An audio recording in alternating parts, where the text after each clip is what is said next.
Hello, I am Joe, W3GMS, and I welcome you to my 2020 on-air virtual presentation. I am responsible for all 4 AWA on-air events, but without my great support staff serving as event coordinators, these events would not be possible. These AWA on-air events continue to grow in popularity, and the year-to-year growth is impressive. We have some exciting changes to our 2021 on-air events, so stay tuned. Sit back and enjoy this year's AWA on-air event presentation. Welcome to the AWA on-air events presentation. My name is Joe. My call is W3GMS, and I'm the editor for the Amateur Radio on-air events and also a member of the AWA Board of Trustees. 2020 through 2021, the on-air event dates, so you have plenty of time to prepare. The Bruce Kelly Memorial CWQSO party will be November 7th and 8th on 2020 and November 14th and 15th of 2020. Moving to our next event is the Linkunda Memorial CW contest, and that will be January 6th and 7th of 2021. And January 9th and 10th of 2021. Following that, we'll have the Amplitude Modulation QSO party, and that will be happening on February 13th and 14th of 2021. And last, to kind of finish out the AWA on-air event season, we have the John Rollins event, which is the Memorial DX contest, and that's held March 10th and 11th, 2021. And March 13th and 14th at 2021. And you can get the details on all these events on the AWA website under On-Air Events.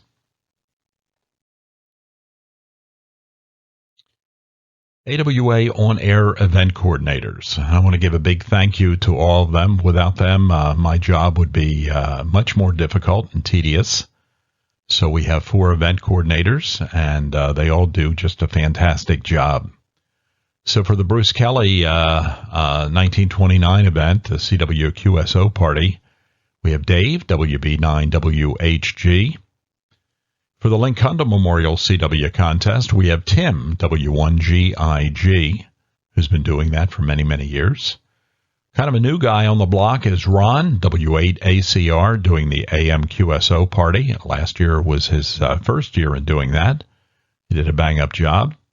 And last, to finish out the season, we have Jerry, W1ZB, who handles the John Rollins Memorial DX contest.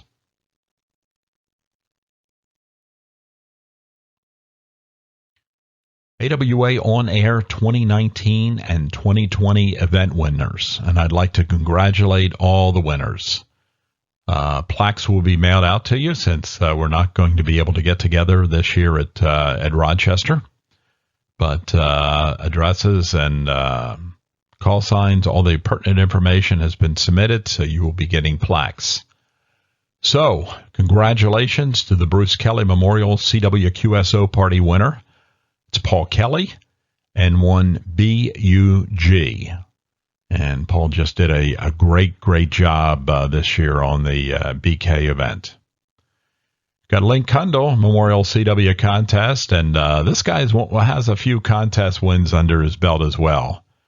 John Bogoth, N2BE. And John has a habit of winning a lot of these events. The Amplitude Modulation QSO party this year was won by Stephen Fetter, WA8UEG, and Steve's kind of new to our events. He's quite a contester, and I have a feeling we're going to be hearing more wins out of Steve. So he's just kind of getting his feet wet in this in some of our events. He also participated in the Bruce Kelly Memorial CWQSO party this year and had a great time. And finishing out the season, the winner for the John Rollins Memorial DX contest was also John Bogoth. N2BE. So John had the pleasure of winning 2 plaques this year. And Paul gets the BK, and Steve will get the AM QSO party plaque.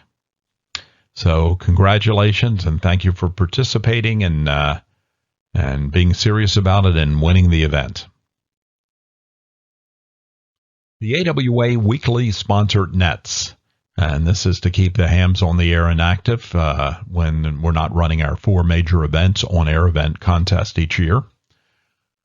The AM net happens each Sunday on a frequency of 3835, and the time for that is 6 p.m. Eastern Daylight Time. So when we're on EDT on the East Coast, it's at 6 p.m. At 4 p.m., it's on during Eastern Standard Time.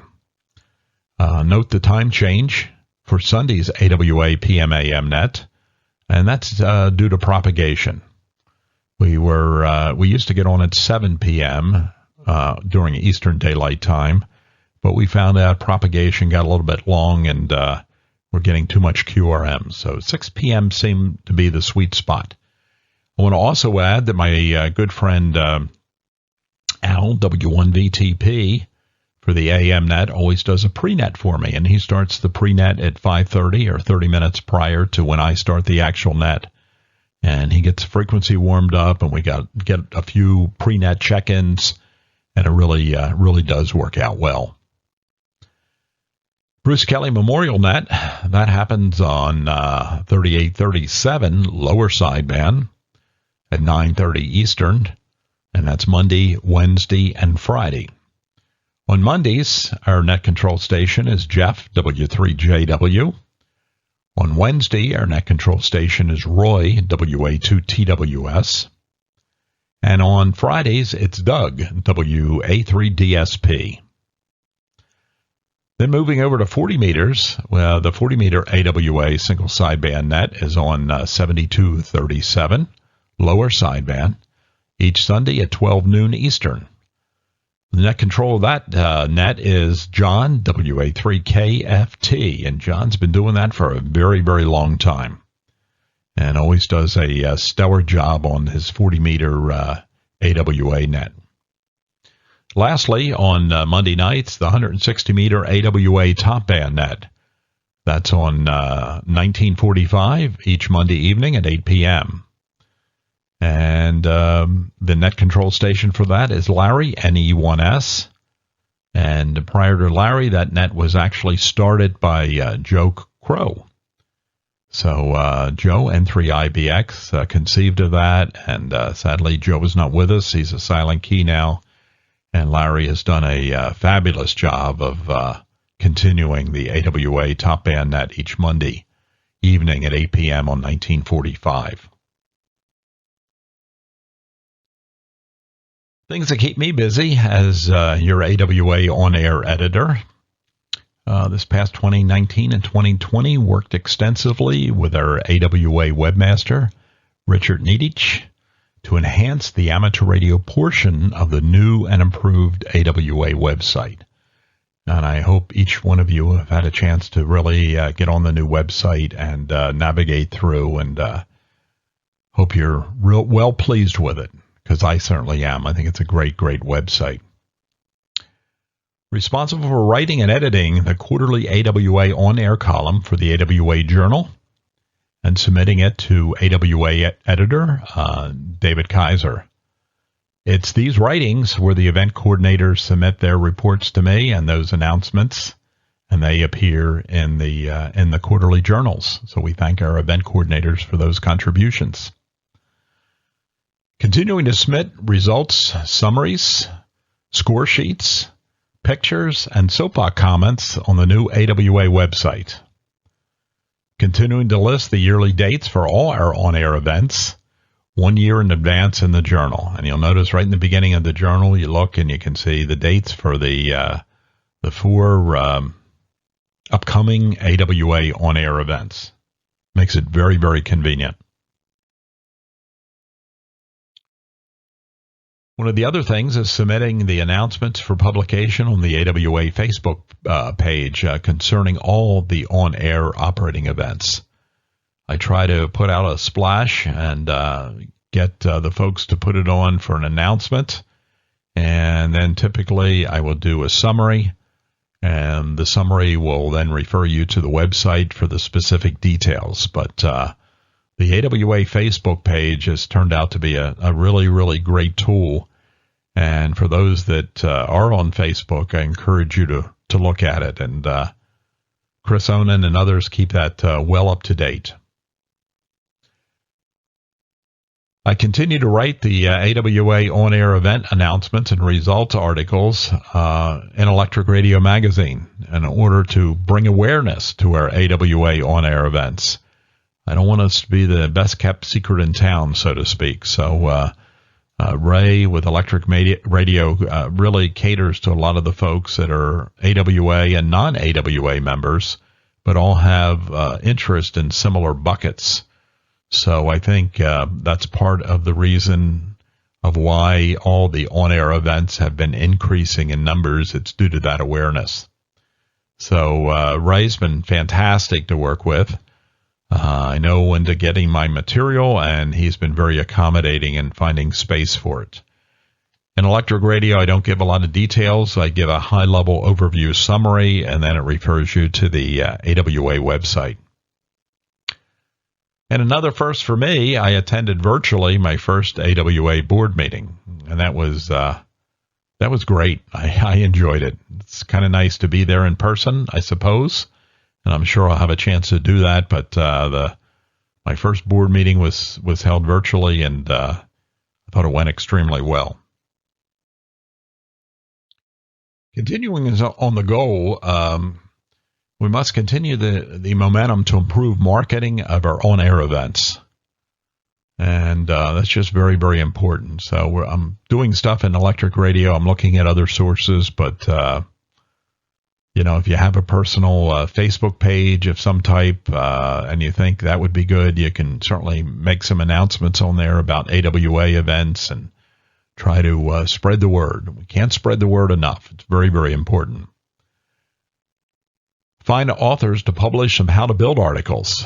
I love reading these articles. I like to see pictures of how people lay out different transmitters and things like that and their uniqueness that they put into it. So we did find an author for this year, but due to a personal reason, the article has been delayed just a bit. So it may hit later in 2020 in the journal, or possibly in 2021. Definitely in 2021 if it doesn't hit in 2020. And this will be a great article from a great author, so I know everybody's going to enjoy it. In the end, we are our best marketing tool. Talk up these events.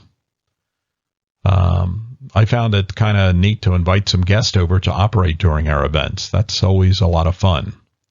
You expose them to them, they might say, okay, that was cool, but it really doesn't do too much for me. And then others may say, wow, this is fascinating.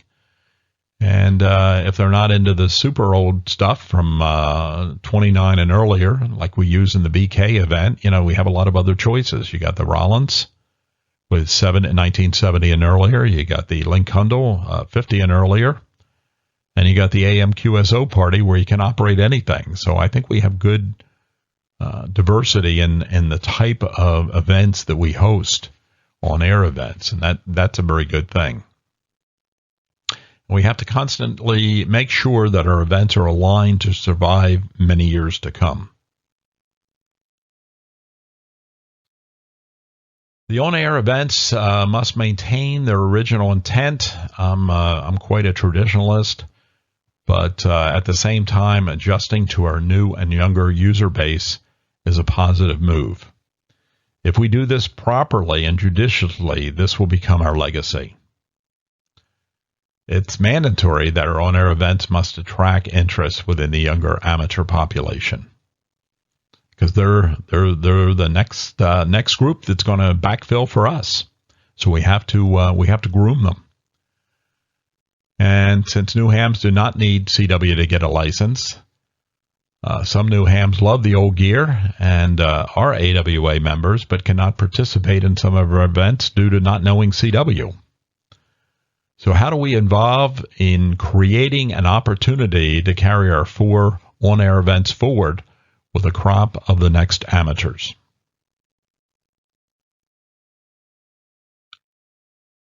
Continuing on air operating events and heading into the future, nothing will be removed from any of our AWA on-air events. But enhancements to expand our participant base is not only a good thing, but it's a must. Noting on that AM phone that was added to this year's John Rollins event was very successful and worked out great. A lot of activity, especially on 75 meters AM phone on that. CW was still retained and was given the higher multiplier, so it's still an advantage to work CW. But it was nice that some of the AM ops could participate in the event. And this will be under consideration for future AWA on-air events as well. There's the other fact, too, that sometimes as we all mature and grow older, that CW becomes more difficult, maybe for hand dexterity or for whatever reason. So it's nice to take some of our long-term members in our organization and allow them to continue by operating some phone, AM phone, in these events. I will be having discussions with my event coordinators about the possibility of extending the days of allowable operation for each event. Some of our current participants asked me to consider this. So, our events some of them are 2 days, a Saturday and a Sunday. Some are a couple days during the middle part of the week and the end of the week. So they're kind of chopped up a little bit. And some people say, well, what's the harm of having it for maybe 7 days continuous or something like that? So it's a valid question. And for each of the events, I'll be discussing it with the event coordinators. For the first time this year, the Bruce Kelly Memorial CW event will include 20 meters. This should facilitate a lot more cross-country QSOs among our membership, which is great. This suggestion was raised within our membership, and I think it's a great idea. And I think if I was going to build a breadboard transmitter for 20, it would probably be a MOPA. I think that's the best for quality of signal. So it'll be interesting to see when November comes around, the BK event starts up, the 20-meter transmitters and what the folks are using, what they built. Okay, at this point, I normally open the presentation when I'm up at RIT for a show and tell session. I can just see down from the where I do the presentation, we have all kinds of TNTs, Hartleys, Colpits, beautifully home-constructed gear of various forms. But sadly, since we're not together this year in person, I figured, well, how can I at least show some pictures of some old radios and with a little bit of diversity to them? So I went down in my museum and I took some pictures of a few things, and we'll just go through those a little bit. And I can share with you some of my pieces that I have here, which a lot of them are very sentimental. I've had them for a lot of years. A lot of them have come from friends that are no longer with us, have become silent keys, and I'm the new caretaker of these items. So let's start that session right now. Okay, here we have my 500-watt Millen transmitter, and this is a transmitter that James Millen made that used a pair of 812s in push-pull. And this transmitter was given to me by a ham, and it belonged to his father. And he passed it along to me, I would say maybe 10 years ago. And he also gave me pictures of his dad operating it, and the only band his father operated this transmitter on was 10 meters. All the other coils were still in the box, and his father sadly passed away shortly after he purchased this transmitter. So I became the new caretaker of it, and it's just a gorgeous rig. You can see the Millen VFO up top. You can see right below the final the band switched exciter. You can see the AM modulator. In this case, it's a driver for some 811A modulator tubes. I added the speaker and the HRO receiver. Since this is Millen's creation, I felt it was appropriate putting a piece of national equipment in there, so that's the HRO rack mount receiver. That's a very, very old D104. And the little red swath to the left of it is the original static cover that covers the D104. The power supplies and things are in the lower part of this rack. And I found the rack, it actually came from Joe Crow in 3IBX several years back. As mentioned earlier, sadly, Joe is now a silent key and is no longer with us here.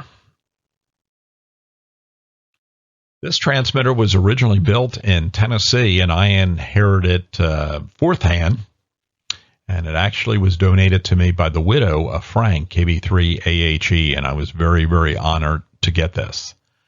I probably should have taken a picture behind it, but the gentleman who originally built this was quite a craftsman, and it just looks very, very commercial behind the front panel. Uses a pair of push-pull 8005s, and on a good day, you can get about 300 watts out of this transmitter.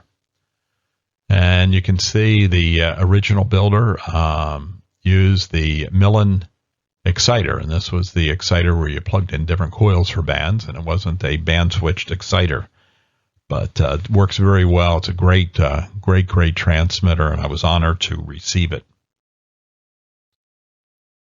Here's an interesting transmitter. I know Lynn Bisha has some familiarity with this one. This is a Westinghouse TBM. It was a Navy transmitter. And this was donated to me many years ago by a former AWA member. And sadly, he's now silent key. But Tom Dix, W3BFH. And Tom worked for Westinghouse out of Baltimore. And because of his connection there and working there, he was able to procure a few extras that they had that were built above and beyond what they had the military contract for. And it came to me having a 4-1000 in the final because Tom was not able to locate the 861 tube. So we moved this transmitter to my museum about 20 years ago on the worst day in the winter, and we actually had a blanket laying down on the ice, the snow, and had ice on top of it, and that's how we moved it. And we got it downstairs into the museum through our outside Belco door assembly. And originally it had no casters on it.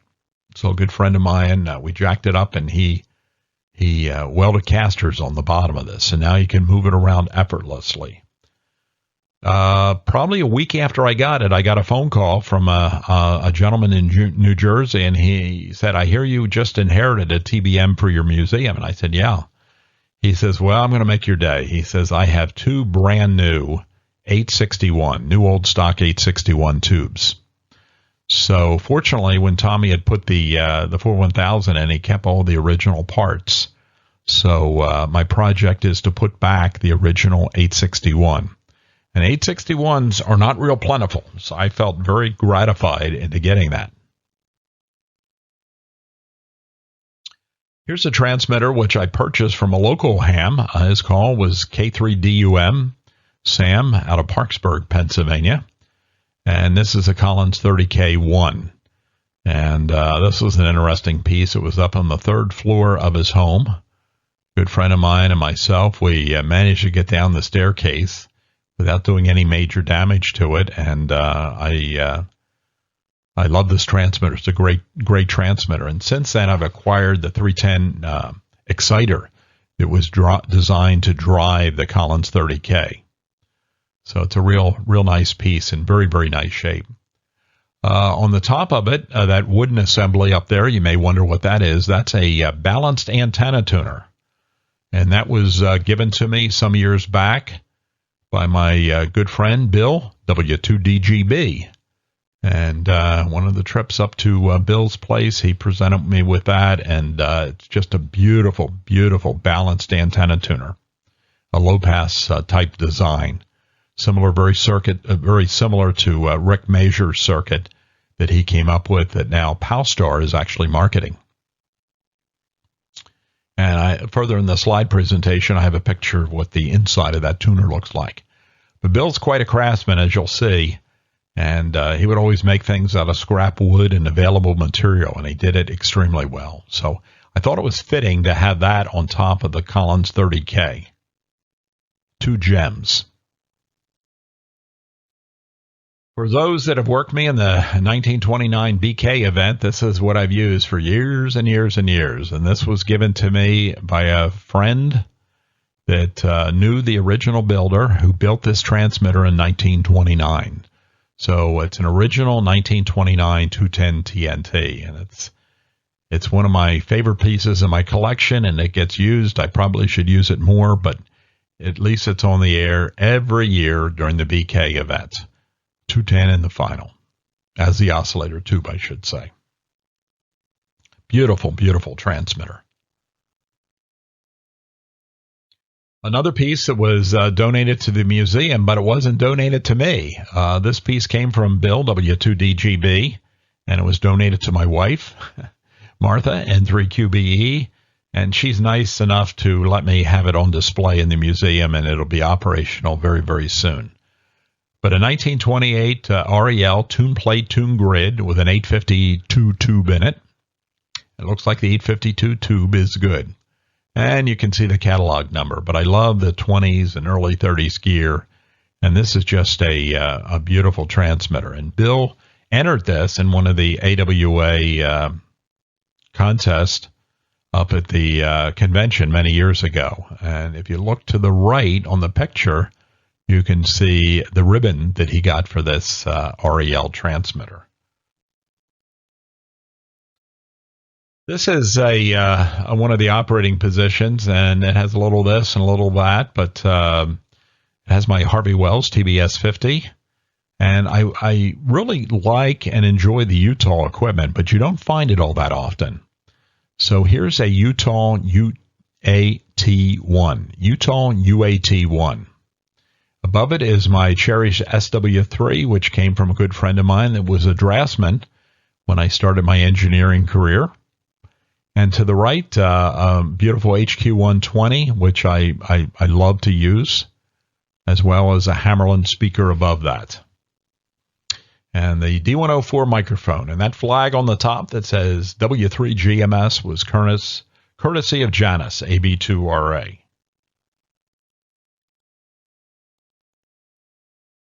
Okay, here's the a close-up of Bill's tuner, 2DGB's homebrew balance tuner. And to me, it's really a snazzy piece of gear. It really looks good. Okay, so now we're looking at the internals of Bill's balance tuner, and you'll notice the right angle drive driving both of those rotary inductors and the air variable capacitor, which is either placed on the input or the output of the two rotary inductors based on whether you're going above 50 or less than 50 ohms. And the panel is wood as well as the baseboard, and just great construction. The ballon is a coaxial ballon, and that's on the input side. So the topology goes from the transmitter through the coaxial ballon. One side of the ballon feeds one rotary inductor, the other feeds the other. And the open wire line connects to the output, and then either the air variable on the input or output side of both rotaries, depending on the impedance you're trying to match. So that's the deal. Just beautiful, beautiful work. This is a somewhat of a memorial station to my mentor, who was just an amazing contributor to me, Harry W3FDY, and this is some of the equipment that was his. The Johnson 500 was not his. He actually had a Globe Champion transmitter, but that was destroyed in a fire that he had up at his radio building. But it's his microphone, his keys, the HQ129 X receiver, the audio console on the top was his creation, and it's a 3FDY Memorial Station operating position. You're going to see the transmitter that has been recreated for his original kilowatt transmitter a little later in the slideshow. Well, this was the W3FDY Class C push-pull final amplifier. Those tubes are 250 THs, and as the narrative says, it's a W3FDY homebrew RF deck.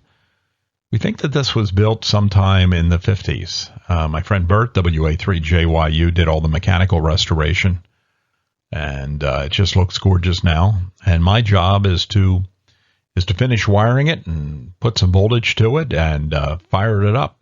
And I think it's going to fire up pretty well. So that's it. You can notice the HDVL coils on top. The coil, that's an 80-meter coil, and you just plug a different HDVL coil in depending on what band you want to work on. Harry never operated 160, so he had a coil set from 80 meters to 10 meters. But the amplifier worked very, very nice on 10 meters as well. So it'll be fun to get that on the air. And that RF deck goes in that left rack cabinet. That's the Class C final, the power supply below it, and some control circuitry and things like that. The right cabinet was dedicated for the modulators. The modulators had their own power supply, and a broadcast modulation transformer Harry had in that. So we still have that original transformer. So the rig should sound really, really good on the air. So anyway, it'll be a fun project, and I can't wait to get that one done.